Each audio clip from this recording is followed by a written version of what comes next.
Hello everyone and welcome to instant biology by doctor Neelabh for NEET.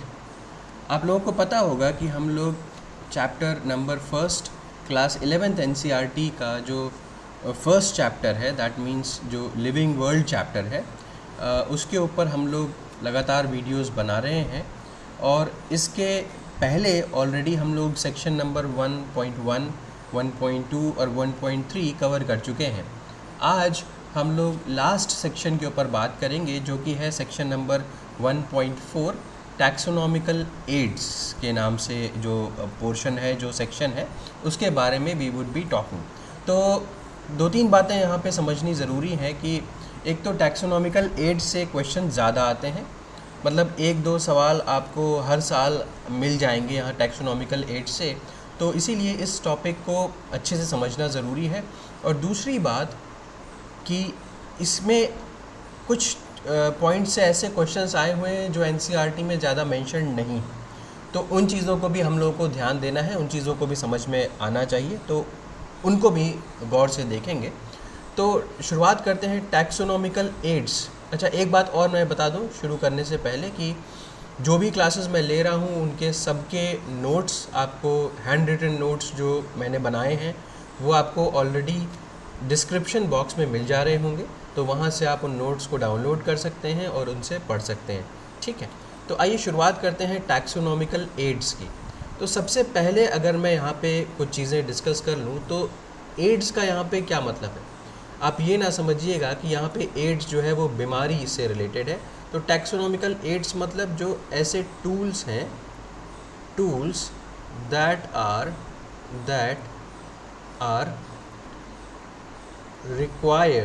required for taxonomy, यानी कि ऐसे tools, those tools that are required for taxonomy, ऐसे टूल्स को हम taxonomical aids की बात कर रहे हैं, उन्हीं को हम लोग टैक्सोनॉमिकल एड्स बोल रहे हैं। ठीक है, अब दूसरी चीज़ अगर बात करें तो टैक्सोनॉमिकल स्टडीज़ किन किन ऑर्गेनिजम्स की जाती है, किन किन चीज़ों की आप टैक्सोनॉमी करते हैं। तो जाहिर सी बात है कि प्लांट्स की भी टैक्सोनॉमी की जाती है, एनिमल्स की भी टैक्सोनॉमी की जाती है, और इसके अलावा जो दूसरे ऑर्गेनिज्म जैसे माइक्रोब्स की अगर मैं बात करूं तो उनकी भी टैक्सोनॉमिकल स्टडीज़ की जाती है।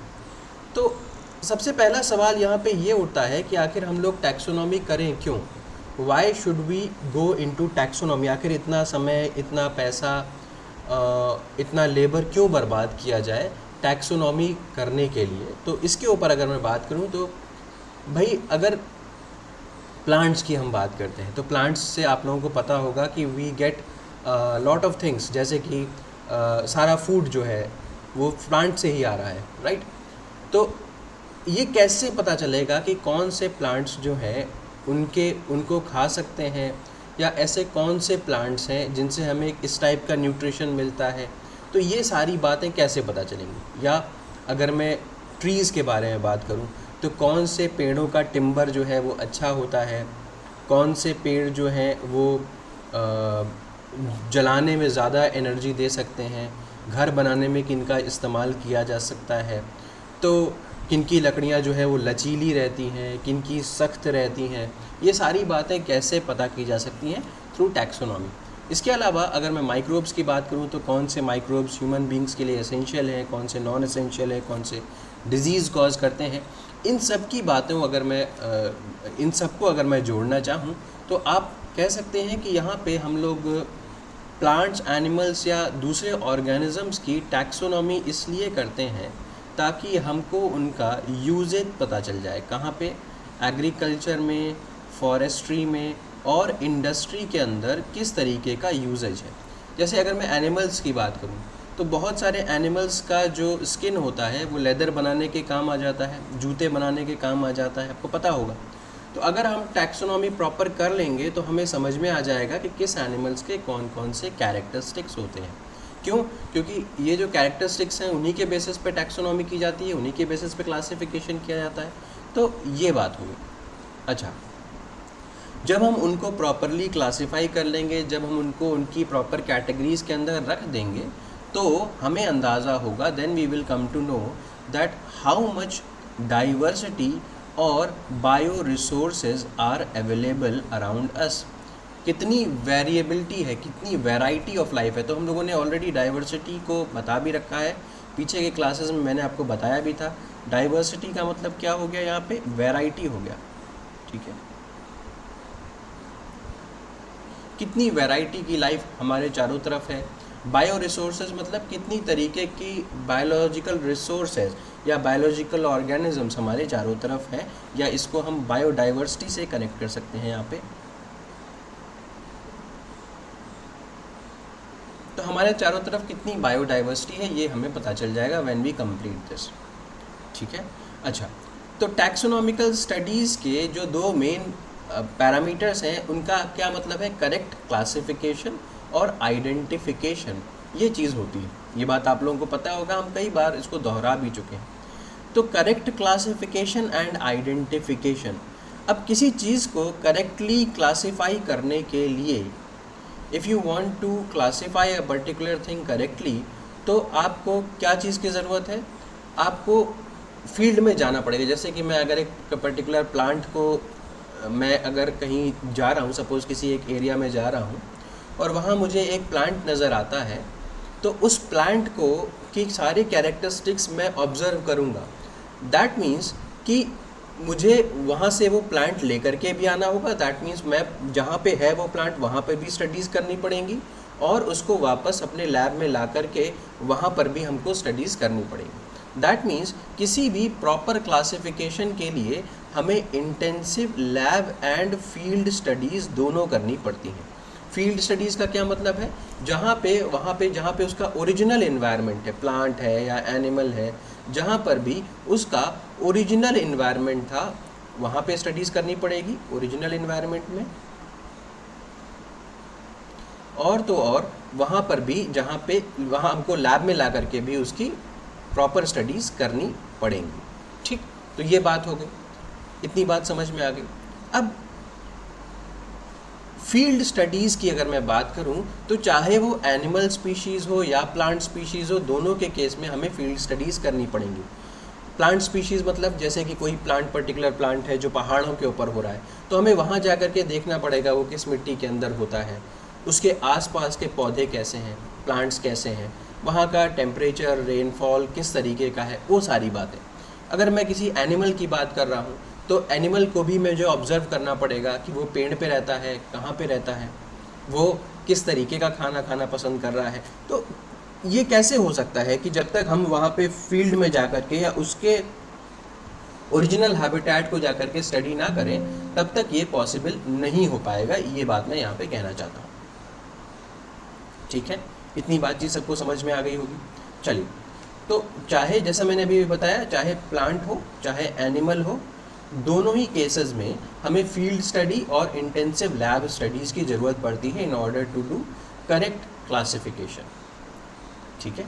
अच्छा, दूसरी चीज़ यही जो स्पेसिमेन है, अब जैसे कि अगर मुझे प्लांट के या एनिमल्स के ऊपर मेरा काम है, तो मुझे फील्ड में स्टडी करनी पड़ी, प्लस मैं उनके स्पेसिमेंस लेकर के आऊँगा अपने पास और अपने लैब में उस पर काम करूँगा और उनको फ्यूचर पर्पस के लिए स्टोर कर लूँगा, सेव कर लूँगा, ताकि जो भी आगे आने वाले लोग हैं या उस लैब में आगे आने वाले काम करने वाले लोग हैं, उनको मेरा डेटा वहाँ से, उनको मेरे डेटा से थोड़ा बहुत रिव्यू मिल जाए, थोड़ा बहुत आइडिया लग जाए कि आखिर इस चीज़ के ऊपर क्या क्या पहले से काम किया जा चुका है, ठीक है। सपोज़ कर लिए मैंने उसके कुछ कैरेक्टरिस्टिक्स नोट डाउन कर लिए हैं, तो अब ये चीज़ें सारे डेटा जो है, उसका स्पेसिमेन, उसका स्ट्रक्चर, या अगर पॉसिबल है तो उस प्लांट का जो लीव्स हैं, उस प्लांट का पूरा जो स्ट्रक्चर है वो मैं सेव करके रख लूँगा अपने पास। उसका जो भी इंपॉर्टेंट कैरेक्टरिस्टिक्स हैं वो भी डॉक्यूमेंट कर लूँगा, ताकि आगे आने वाले जो भी लोग हैं उस लैब के अंदर, वो उसके ऊपर वहाँ से काम शुरू करें जहाँ पे मैंने छोड़ा था। अदरवाइज़ बिल्कुल नए सिरे से काम करना wastage of time and money होगा, ठीक है। तो इसीलिए बोला जा रहा है कि जब जो भी स्पेसिमेंट्स हैं एनिमल और प्लांट स्पीशीज़ के, ये प्राइम सोर्सेज होते हैं, टैक्सोनॉमिकल स्टडीज़ के प्राइम सोर्सेज हैं। क्यों? क्योंकि जब तक हम किसी स्पेसिमेन को देखेंगे नहीं, तब तक हम उसके कैरेक्टरिस्टिक्स को बता नहीं सकते, तब तक हम उसकी टैक्सोनॉमी कर नहीं सकते, ठीक है। जैसे अभी भी मैंने बताया कि क्लासिफिकेशन करने के बाद भी हम उस स्पेसिमेन को फ्यूचर स्टडीज़ के लिए सेव कर लेते हैं। मान लीजिए उस पर कुछ और रिसर्च होना हो, मान लीजिए उसके कुछ और कैरेक्टरिस्टिक्स रह गए हों, तो इन सब कामों के लिए उसको फ्यूचर के लिए उसको सेव करके रख लिया जाता है। ठीक है, साइंटिस्ट ने इस इंफॉर्मेशन को सेव करने के लिए बहुत सारी टेक्निक्स को बना रखा है, जिसमें कि हम इंफॉर्मेशन को भी स्टोर कर सकते हैं और साथ ही साथ डायरेक्टली उस स्पीशीज़ को भी स्टोर कर सकते हैं। अभी हम कुछ चीज़ें बताएंगे कि किस तरीके से स्टोर किया जा सकता है। और इंफॉर्मेशन स्टोर करने की अगर मैं बात करूं तो आज की डेट में बहुत सारे डेटाबेसेस अवेलेबल हैं जहां पे आप किसी भी ऑर्गेनिज्म की इंफॉर्मेशन या उससे रिलेटेड इंफॉर्मेशन को स्टोर कर सकते हैं या रिट्रीव भी कर सकते हैं, वापस भी पा सकते हैं। ठीक, यहाँ तक की बात समझ में आ गई होगी। चलिए, तो थोड़ा सा और आगे चलते हैं और डिस्कस करते हैं कि नेक्स्ट पॉइंट क्या है यहाँ पे। Just a minute. यस, तो अब हम लोग एक एक करके we would be talking about what are the taxonomical aids. कौन कौन से टैक्सोनॉमिकल एड्स अवेलेबल हैं उनके बारे में हम लोग बातचीत करना शुरू करते हैं। ठीक, तो कौन कौन से टैक्सोनॉमिकल एड्स अवेलेबल हैं, जरा जल्दी से इसको देख लेते हैं। तो सबसे पहला जो पॉइंट आता है वो है हर्बेरियम का।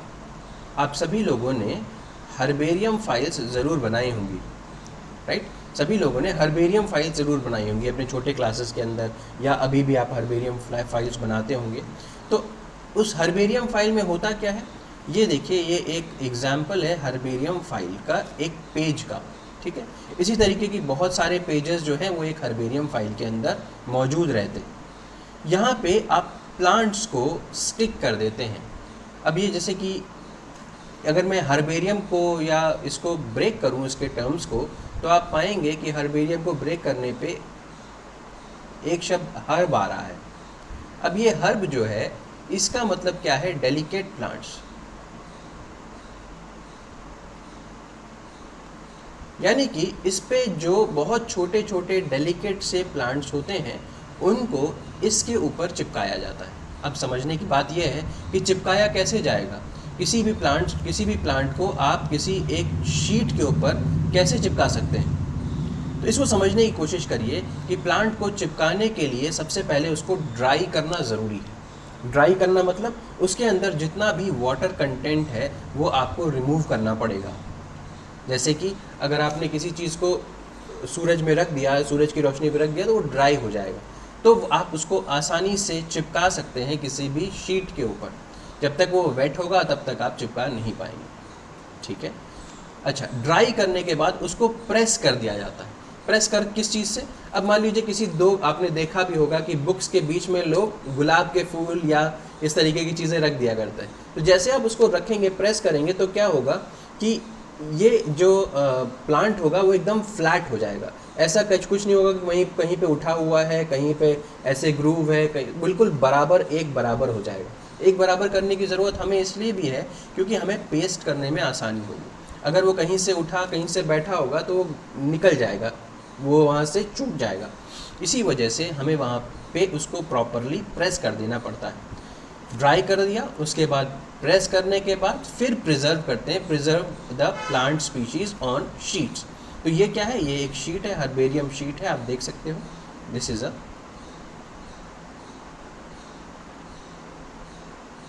Herbarium sheet. इस हर्बेरियम शीट के ऊपर हम प्लांट स्पेसिमेन को प्रिजर्व कर देते हैं। ठीक है, तो प्रोसेस अगर हमसे पूछे कोई तो क्या होगा, सबसे पहले ड्राई करिए, फिर प्रेस करिए एंड देन फिर प्रिजर्व करिए। पर्पस क्या है, डिहाइड्रेशन कर देना, वाटर को रिमूव कर देना।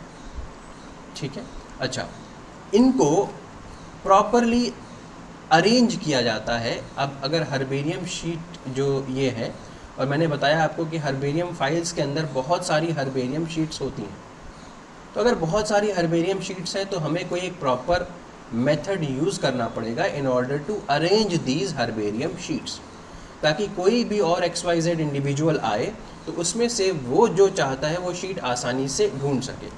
जैसे कि अगर आपने कोई क्लास, अगर आप स्कूल आप सभी गए होंगे, तो उस स्कूल में अगर आप अपने क्लास का रजिस्टर, क्लासरूम रजिस्टर देखिए, तो उसमें नाम क्या होते हैं, वो अल्फ़ाबेटिकल ऑर्डर में या किसी भी एक गिवन ऑर्डर में रहते हैं, अल्फ़ाबेटिकल ऑर्डर में जनरली रहते हैं। तो अगर किसी का नाम अभिषेक है तो वो सबसे ऊपर रहेगा, अमित है तो सबसे ऊपर रहेगा, ठीक है। तो इस तरीके से कोई भी इंडिविजुअल आकर के सबसे ऊपर वाले नाम चेक कर लेगा, उसको पता चल जाएगा कि हाँ यहाँ पे इस तरीके का एक इंडिविजुअल मौजूद है। तो सेम वे में अगर मैं हर्बेरियम की शीट्स के बारे में बात करूं तो यहाँ पे किस तरीके से अरेंजमेंट रहता है, यूनिवर्सिटी एक्सेप्टेड सिस्टम के हिसाब से यहाँ पे अरेंजमेंट होता है। यूनिवर्सिटी एक्सेप्टेड सिस्टम मतलब एक पर्टिकुलर सिस्टम है अरेंजमेंट का, जिसको हम बोलते हैं Bentham and Hooker system, Bentham and Hooker system. इसके अलावा यहाँ पे जानने की ज़रूरत नहीं, इतनी बात अगर हमको पता हो कि ये जो अरेंजमेंट होता है वो किस सिस्टम के हिसाब से होता है, तो आप कहेंगे बेंथम एंड हुकर सिस्टम के हिसाब से, ठीक है। नेक्स्ट अगर मैं बात करूं तो यहाँ पे ये जो हर्बेरियम शीट्स है उसमें स्पेसिमेन भी होता है, आप देख पा रहे हो ये स्पेसिमेन है। इसके अलावा उसका डिस्क्रिप्शन भी मौजूद होता है। तो ये मत भूलिएगा, ये मत सोचिएगा कि सिर्फ स्पेसिमेन है, स्पेसिमेन का डिस्क्रिप्शन भी है। अगर आप कहेंगे डिस्क्रिप्शन कहाँ है, तो ये देखिए यहाँ है डिस्क्रिप्शन, ये इसी को बोलते हैं आप लेबल। लेबल का मतलब क्या हो गया, जो उस प्लांट के बारे में, जो उस प्लांट जो आपने ऊपर स्टिक किया है उसके बारे में जो बता रहा है वो डिस्क्रिप्शन हो गया, उसी को आप लेबल बोलते हैं। ये हर्बेरियम के ऊपर मौजूद होता है और इसलिए मौजूद होता है ताकि इन फ्यूचर अगर कोई इसको रेफ़र करना चाहे तो उसको सारा डेटा, सारा इन्फॉर्मेशन वहाँ पे मिल जाए। क्या क्या इंपॉर्टेंट इन्फॉर्मेशन प्रेजेंट रहती है हर्बेरियम शीट के ऊपर, ये समझ लीजिए। Date and place of collection, suppose करिए मैंने किसी एक जगह से कलेक्ट किया होगा, मैं दिल्ली गया, वहाँ से मैंने कलेक्ट किया, और किस डेट पे कलेक्ट किया। अब डेट और प्लेस क्यों इम्पॉर्टेंट है?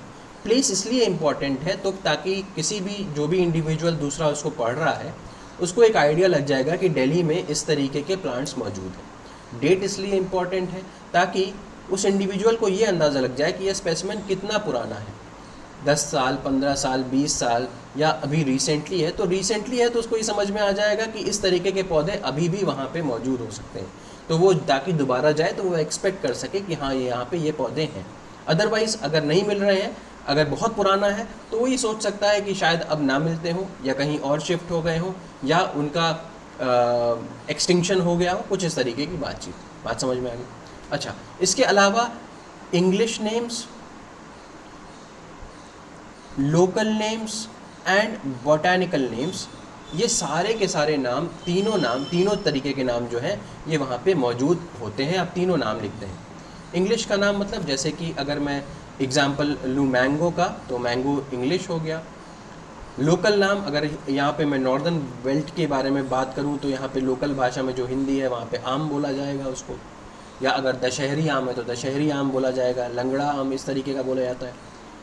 इफ़ आई से बॉटनिकल नेम, तो आपको पता है मैंजीफेरा इंडिका। ये मैंने एग्जांपल इसलिए लिया है क्योंकि हम लोग पिछली जब वो जो मैं एक टेबल को एक्सप्लेन कर रहा था वहाँ पे हमने मैंजीफेरा इंडिका के बारे में डिटेल में बात की थी, ठीक है। तो बॉटनिकल नेम उसका मैंजीफेरा इंडिका हो गया। Next if I talk about the family, किस फैमिली को वो बिलोंग कर रहा है ये पता होना चाहिए। कलेक्टर्स नेम, जैसे कि आपने प्रिपेयर किया है तो आपका नाम। इसके अलावा भी कुछ और भी कैरेक्टरिस्टिक्स हो सकते हैं डिपेंडिंग अपॉन वो इंडिविजुअल क्या क्या मेंशन करना चाहता था। तो ये बातें तो कम से कम ज़रूर होनी ही चाहिए। इसके अलावा भी आप कुछ डेटा डाल सकते हैं। यहाँ से एक क्वेश्चन आया हुआ है इसलिए मैंने इसको इंक्लूड किया कि साइज़ ऑफ हर्बेरियम शीट कितना होता है। तो हालांकि एनसीईआरटी में डेटा मौजूद नहीं है लेकिन आपको पता होना चाहिए 29 सेंटीमीटर इंटू 42 सेंटीमीटर। लेबल का साइज़ अगर कोई आपसे पूछे तो 12 सेंटीमीटर इंटू 7 सेंटीमीटर। तो ये दोनों डेटा जो है इंपॉर्टेंट है, एनसीईआरटी में मौजूद नहीं है। Size 29 centimetre into 42 centimetre, label size 12 centimetre into 7 centimetre, ये ठीक है। अच्छा, अरेंजमेंट इसका बेंथम एंड हुकर के हिसाब से होगा, यहाँ पे मैंने बता भी दिया आपको, ये ऊपर भी मैंने मेंशन कर दिया, ठीक है। अच्छा, ये कुछ इसी तरीके की जैसे आपने पहले के ज़माने में टेलीफोन डायरेक्टरी आया करती थी, या अगर मुझे क्लास का रजिस्टर देखना है और मुझे पता करना है कि कोई एक स्टूडेंट जो है वो एक पर्टिकुलर डे प्रेजेंट था कि नहीं प्रेजेंट था, तो मैं क्या करूँगा, बस उसको उस जो क्लास अटेंडेंस रजिस्टर है उसको उस डेट पे लेके जाऊंगा और बच्चे का नाम अकॉर्डिंग टू अल्फ़ाबेटिकल ऑर्डर पे होगा, मैं उसको वहाँ सर्च कर लूँगा, तो बहुत एक क्विक रेफरल सिस्टम हो गया। सेम वे में आपका जो हर्बेरियम है वो भी बहुत क्विक रेफरल सिस्टम है। कोई भी टैक्सोनॉमिकल एड की अगर आप बात करें तो वो आइडेंटिफिकेशन में ज़रूरत उसकी पड़ती है। आइडेंटिफिकेशन के लिए कोई भी चाहे आप XYZ टैक्सोनॉमिकल एड देख लें, उसकी ज़रूरत आइडेंटिफिकेशन में पड़ेगी ही। तो यहाँ पे अगेन मैं फिर से लिख देता हूँ कि ये भी आइडेंटिफिकेशन में हेल्प करता है, आइडेंटिफिकेशन ऑफ प्लांट्स, क्योंकि यहाँ पे हर्बेरियम में हम लोग बात किसकी कर रहे हैं, सिर्फ और सिर्फ प्लांट्स की कर रहे हैं। याद रखिएगा यहाँ पे एनिमल्स का कोई रोल नहीं। ठीक है, तो ये हर्बेरियम हो गया। 1.4.1 जो इम्पोर्टेंट पॉइंट थे मैंने यहाँ पे बता दिए। इसमें क्या क्या आ सकता है, कौन कौन से कैरेक्टरिस्टिक्स आप लिखते हैं हर्बेरियम में, ये पॉइंट आ सकता है। साइज़ के बारे में पूछा जा सकता है, कौन सा एक्सेप्टेड सिस्टम है जिसमें वो रखा जाता है,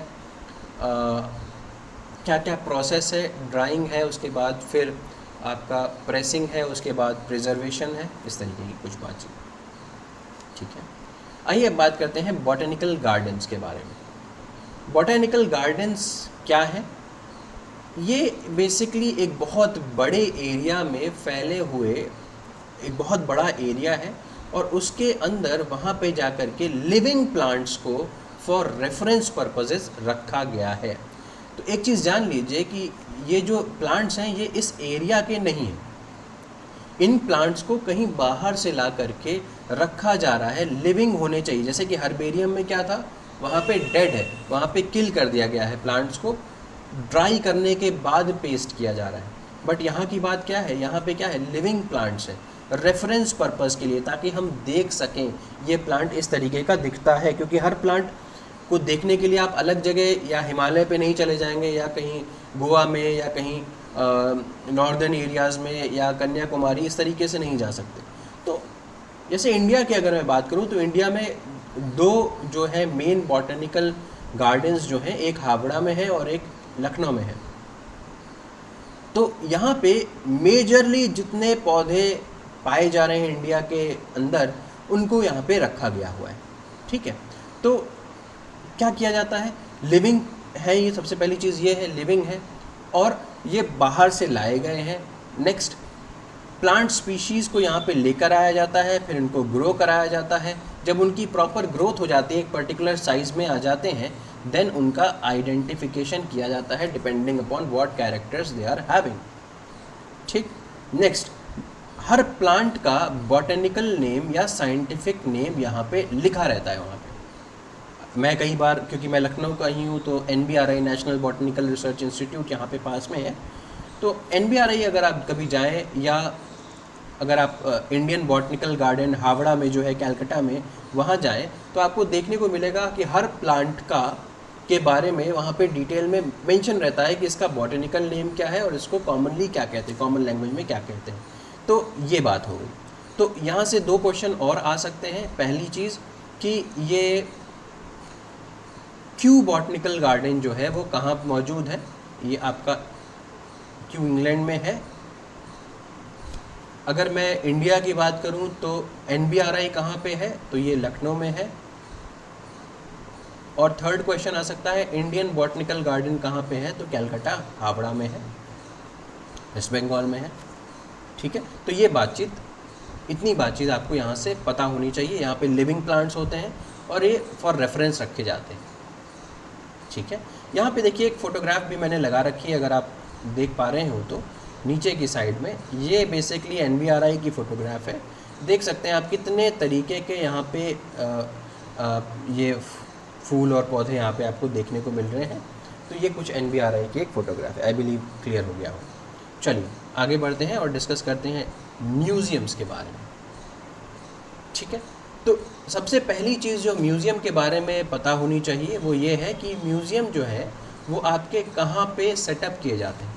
तो इनका जो सेटअप एरिया है वो एजुकेशनल इंस्टीट्यूट्स के आसपास सेट किया जाता है। क्यों? या एजुकेशनल इंस्टीट्यूट्स के अंदर या उनके आसपास इसकी सेटिंग होती है। क्यों? क्योंकि ज़्यादातर स्कूल्स और कॉलेजेस के स्टूडेंट्स म्यूज़ियम्स को देखने में इंटरेस्टेड होते हैं। ठीक है, इसी वजह से उनका सेटअप जो है वो ऐसे संस्थानों के पास किया जाता है। ठीक है। दूसरी चीज़, जैसे कि अभी आपने दो चीज़ों के बारे में ऑलरेडी देखा, जो कि है हर्बेरियम और बॉटनिकल गार्डन्स। उन दोनों के अंदर आपने देखा कि प्लांट्स की बातचीत हो रही थी।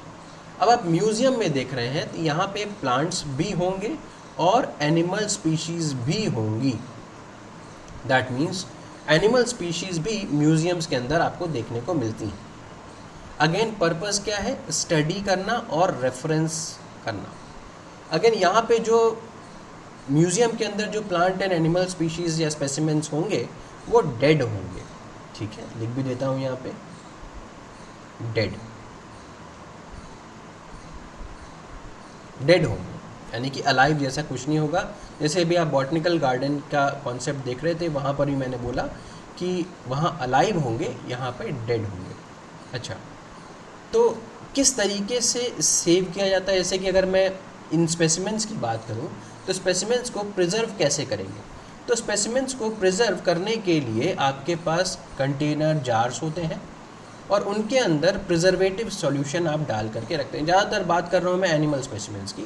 तो एनिमल स्पेसिमेंट्स में क्या होता है, आप एक जार या कंटेनर लेते हैं, उसके अंदर आप कोई प्रिजर्वेटिव डाल देते हैं, फॉर्मेल्डिहाइड वगैरह जैसे, और उसको अंदर उस चीज़ को रख देते हैं। उसकी वजह से क्या होता है, how does this work?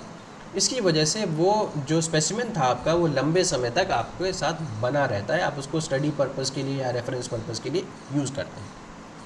Again museum के अंदर भी जो भी स्पेसिमेंट्स यूज़ होते हैं वो ड्राई स्पेसिमेंट्स होते हैं। ड्राई रखना इसलिए ज़रूरी है क्योंकि अगर आप वेट रखोगे तो उसको तो सड़ जाएगा, फ्यूचर में जा कर के आप उसको बहुत लंबे समय तक स्टोर नहीं कर सकते। इसीलिए अगर आपको किसी चीज़ को स्टोर करना है then you have to make it dry. तो चाहे प्लांट्स हों चाहे एनिमल स्पेसिमेंट्स हों, दोनों ही केसेस में हमें ये काम करना पड़ेगा।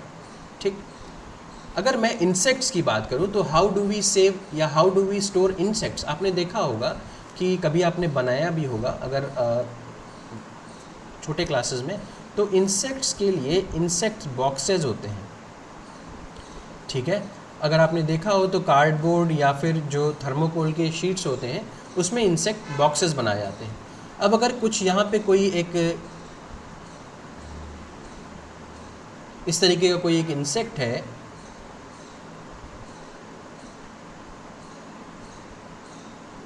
ठीक है, अब यहाँ पे कोई इस तरीके का अगर एक इंसेक्ट है तो इसको हम क्या करते हैं, फर्स्ट ऑफ ऑल इसको किल कर देते हैं, इसको कलेक्ट करते हैं जहाँ भी इसका जहाँ से हमने इसको लिया, एक बीटल है या एक मॉथ है, कॉकरोच है, तो इसको कलेक्ट कर लिया और उसके बाद इसको किल कर लिया। कलेक्ट किया और इसके बाद इसको किल कर लिया।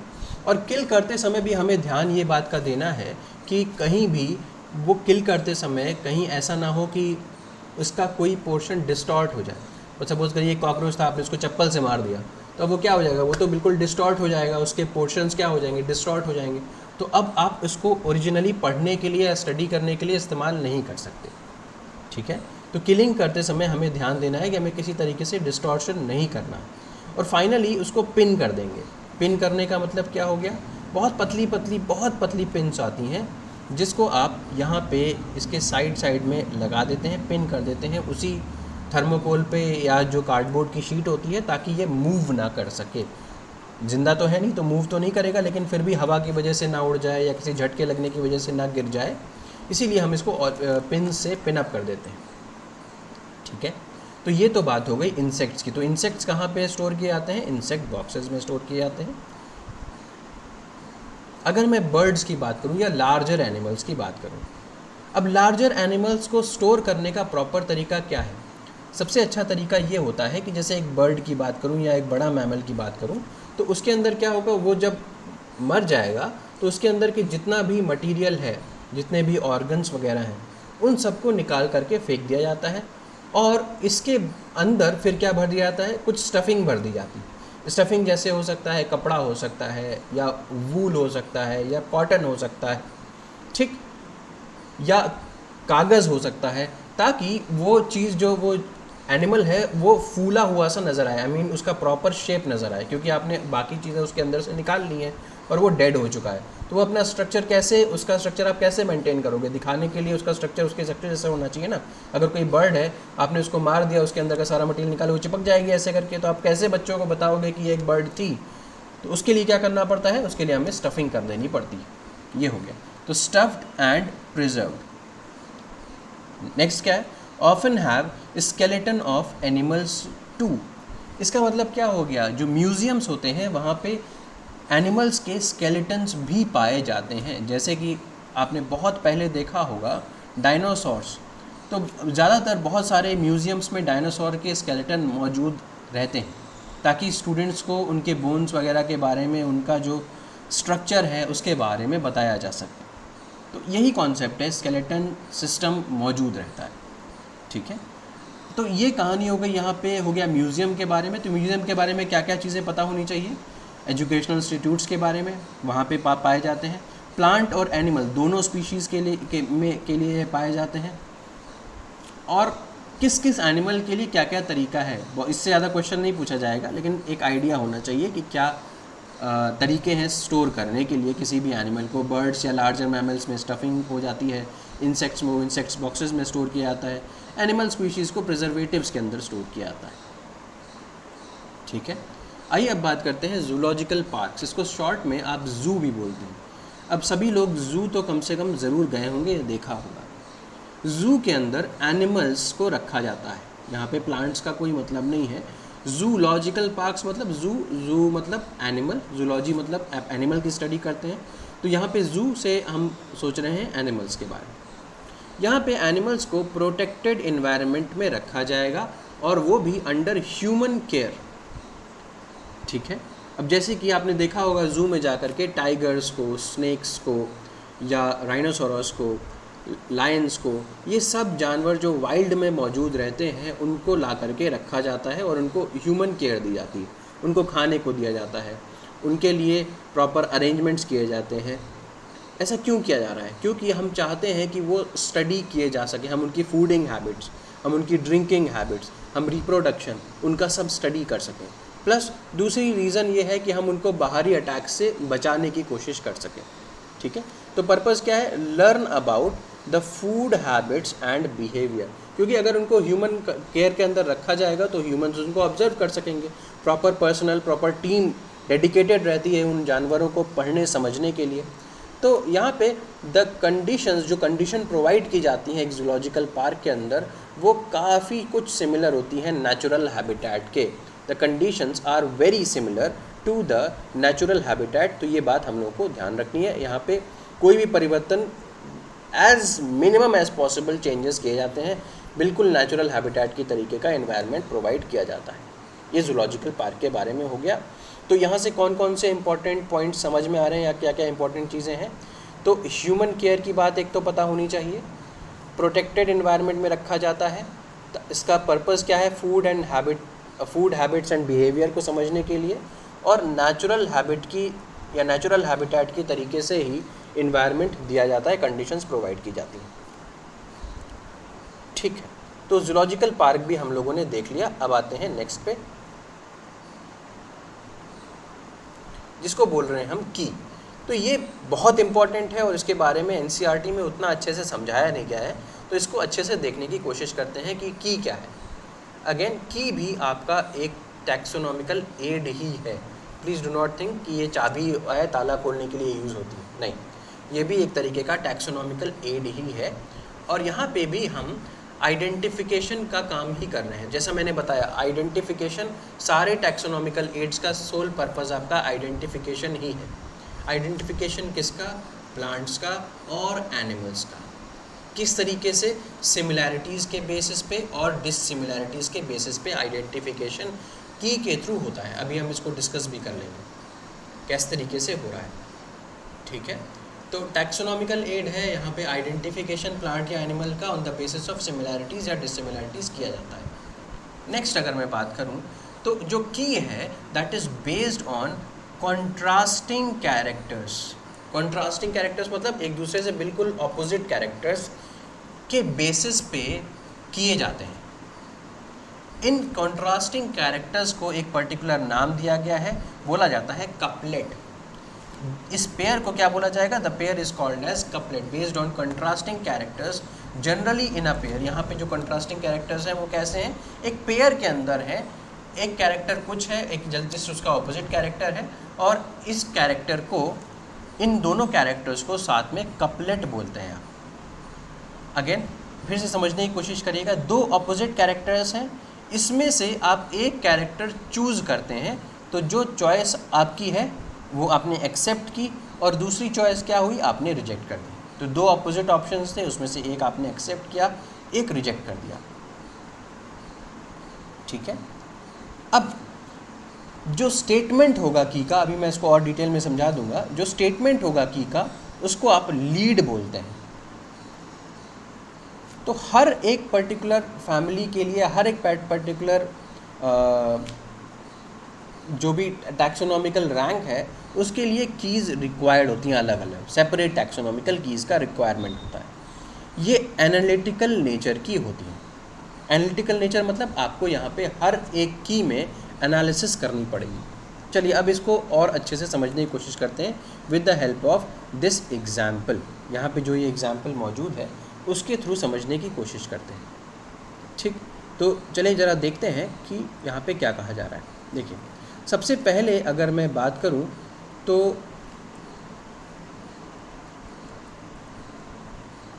ओके, तो अगर आप यहाँ पे इसको देख पा रहे हैं तो सबसे पहले अगर मेरे पास चेक करना हो मुझे, मेरे पास एक ऑप्शन है कि कोई चीज़ जो है वो वर्टिब्रेट है।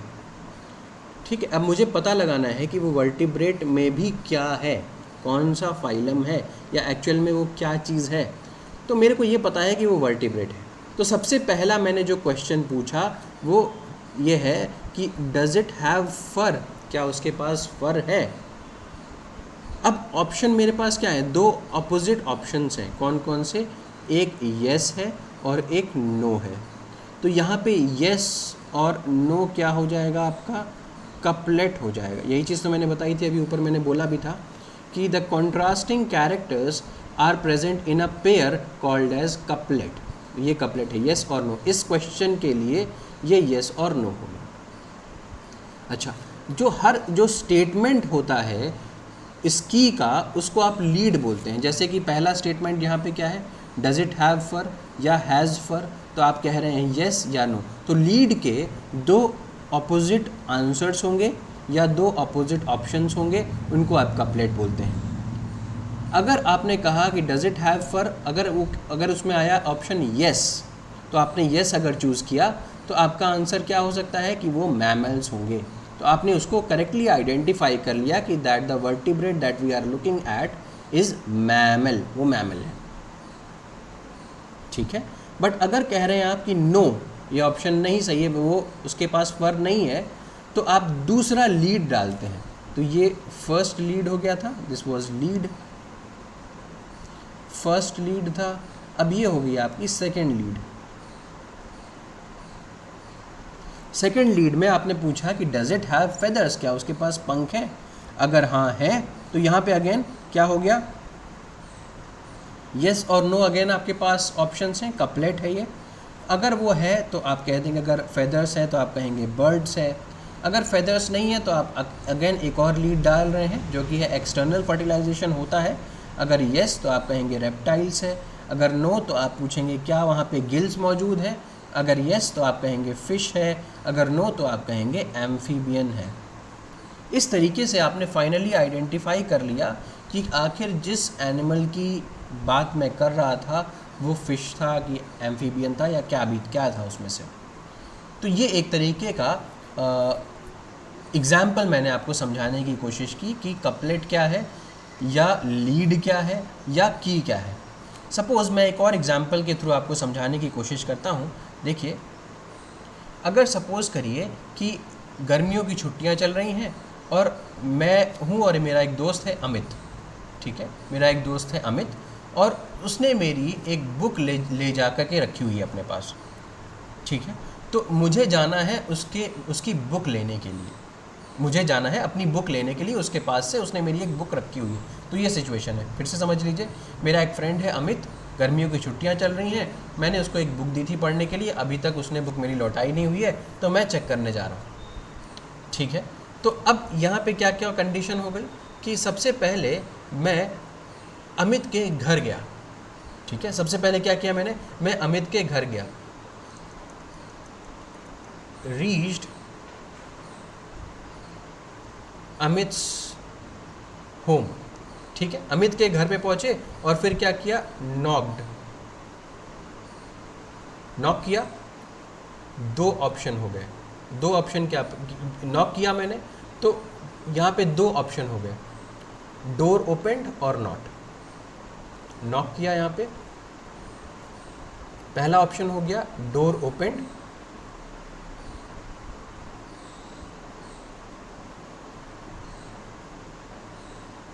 नॉट ओपनड, ये दो ऑप्शन हो गए मेरे पास। अगर डोर ओपन हुआ, अगर डोर ओपन हुआ तो क्वेश्चन होगा कौन किसने ओपन किया, हु ओपनड,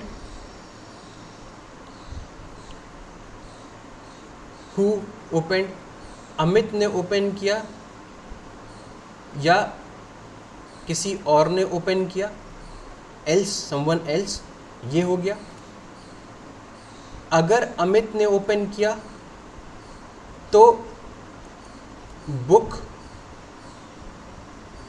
उसने दी मुझे, यस या नो, ये ऑप्शन हो गया। अगर किसी ने एल्स ने ओपन किया तो उससे मैंने बुक मांगी मेरी, तो उसने मुझे दी, यस या नो। या इससे इस तरीके से कर सकते हैं कि मैंने अमित के बारे में पूछा, यहाँ पे आई आस्क्ड अबाउट अमित, उसने मुझे बताया या नहीं बताया, यस या नो। अगर बताया तो फिर मैं अमित के पास गया, फिर आई वेंट टू अमित, फिर उसने मुझे बुक दी या नहीं दी, यस और नो, ठीक। अब अगर किसी ने नॉट ओपन किया तो मैं क्या हो गया, वापस जा सकता हूँ, या स्टे देयर, रिटर्न, स्टे। तो कुछ इस तरीके का मैंने एक पूरा एक की आपको बना करके दिखाई। इससे मैं पूरे अपने एक्शंस को दिखा पा रहा हूँ। मैं सबसे पहले अगर इसको देखने की कोशिश करें, मैं सबसे पहले अमित के घर पहुँचा, वहाँ पे नॉक किया, हो सकता है किसी ने नॉक किया तो did someone open the door, यहाँ पे नॉक क्या हो गया मेरा, ये लीड हो गया। किसी ने डोर ओपन किया, नॉट ओपन, तो डोर ओपन, नॉट ओपन, यहाँ पे दो ऑप्शंस हो रहे हैं मेरे पास, दो अपोजिट कैरेक्टर्स हो रहे हैं, तो ओपन है या नॉट ओपन है।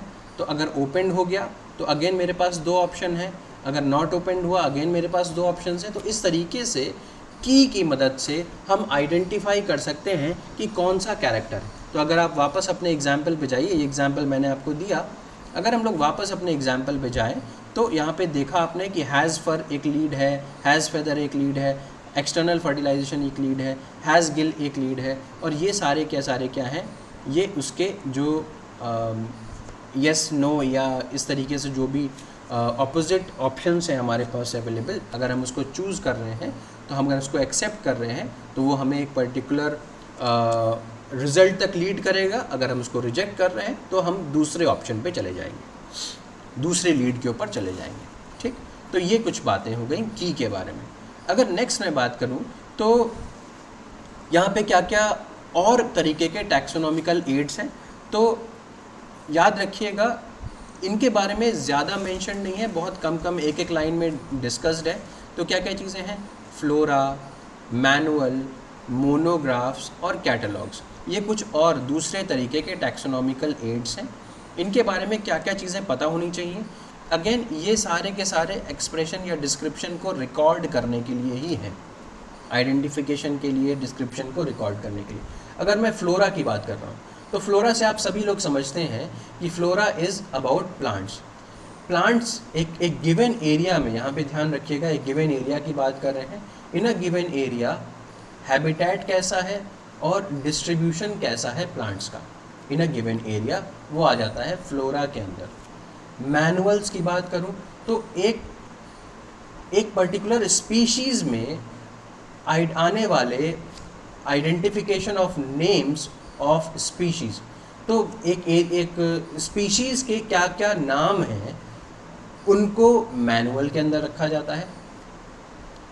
Information on any one taxon, एक टैक्सॉन के बारे में जितनी इंफॉर्मेशन है उसको मोनोग्राफ के अंदर रखा जाता है।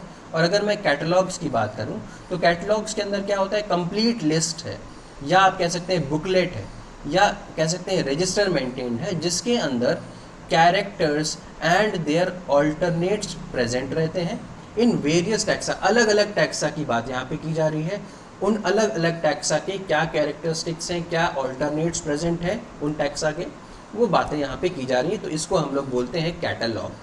ठीक है, तो फिर से एक बार इसको देख लीजिए जल्दी से। हम लोगों ने क्या क्या बात कर ली, फ्लोरा के बारे में, प्लांट्स हो गया एक गिवन एरिया में जो हैबिटेट और डिस्क्रिप्शन है। मैनुअल्स के बारे में बात करें तो स्पीशीज़ का नाम, मोनोग्राफ्स के बारे में बात करें तो एक गिवन टैक्सा के बारे में इंफॉर्मेशन, और कैटलॉग्स के बारे में बात करें तो ये लिस्ट है, बुकलेट्स है या रजिस्टर है जिसमें हमको कैरेक्टरिस्टिक्स के बारे में मेंशन किया जाता है एंड ऑल्टरनेट्स। एक स्पीशीज़ या एक टैक्सा का ये कैरेक्टर है, दूसरे टैक्सा में ऑल्टरनेट कैरेक्टर ये है, क्या क्या है, ये बात जो है वो कैटलॉग्स में मेंशन होती है।